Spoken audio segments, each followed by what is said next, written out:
Le dosage des peptides natriurétiques de type B est généralement utilisé dans les diagnostics et le suivi des maladies cardiaques, notamment l'insuffisance cardiaque. Le BPN est un peptide produit par les cellules cardiaques en réponse à une pression accrue dans le cœur, comme celui qui peut être observé en cas d'insuffisance cardiaque. Bonjour et bienvenue dans cette vidéo. On va vous montrer les dosages des BNP. Le BNP qui veut dire les peptides natriurétiques de type B. Et ces peptides-là sont produits en réponse à une substance ventriculaire gauche du cœur. Généralement, les peptides-là sont sécrétés par les cellules cardiomyocytes du ventricule gauche. D'accord? Ce sont les cellules qu'on appelle les cardiomyocytes du ventricule gauche qui produit ces peptides.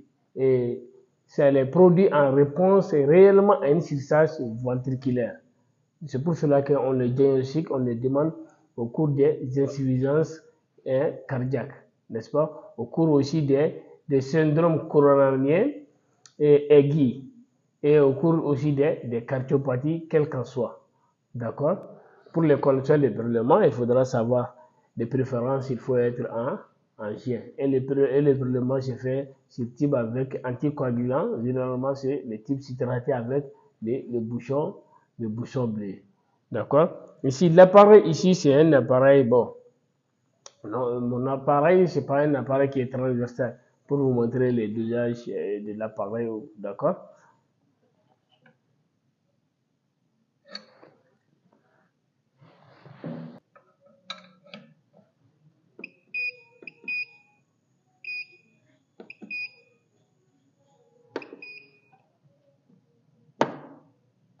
Alors maintenant, on va vous montrer les valeurs normales ainsi que les variations physiopathologiques des BNP. Voici pour vous maintenant les valeurs normales des peptides natriurétiques de type B. Et les valeurs normales, on dit que les valeurs normales peuvent varier légèrement en fonction des méthodes de laboratoire, mais en général, BNP inférieur à 100 picogrammes par millilitre est considéré comme normal. Ça veut dire que lorsque vous avez une valeur qui est inférieure à 100 picogrammes par millilitre, ça veut dire que c'est un bon résultat. Maintenant, entre 100 et 400 picogrammes par millilitre, on dit que l'interprétation est plus incertaine, d'accord? Ça veut dire que ça nécessite d'autres investigations.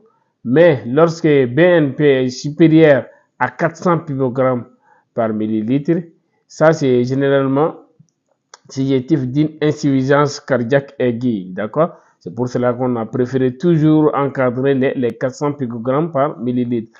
Lorsque vous avez une valeur au-dessus de 400 picogrammes par millilitre, sachez que vous avez une insuffisance cardiaque. On continue toujours avec l'interprétation. Ici, on vous dit qu'un taux élevé de BNP supérieur à 400 picogrammes par millilitre est souvent associé à une insuffisance cardiaque décompensée. Un BNP modéré peut nécessiter d'autres examens pour confirmer le diagnostic, car d'autres pathologies comme l'insuffisance rénale ou des maladies pulmonaires peuvent également augmenter les niveaux de BNP.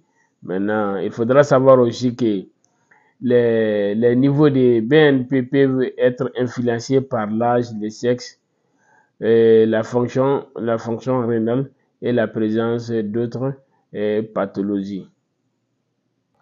Alors, vous avez vu maintenant les variations, les valeurs normales ainsi que les variations physiopathologiques des BNP, n'est-ce pas? Et les BNP là, qui sont des peptides natriurétiques de type B, qui sont produits en réponse à une pression accrue, comme celle qui se passe de ces pressions qui se passent au cours des insuffisances cardiaques.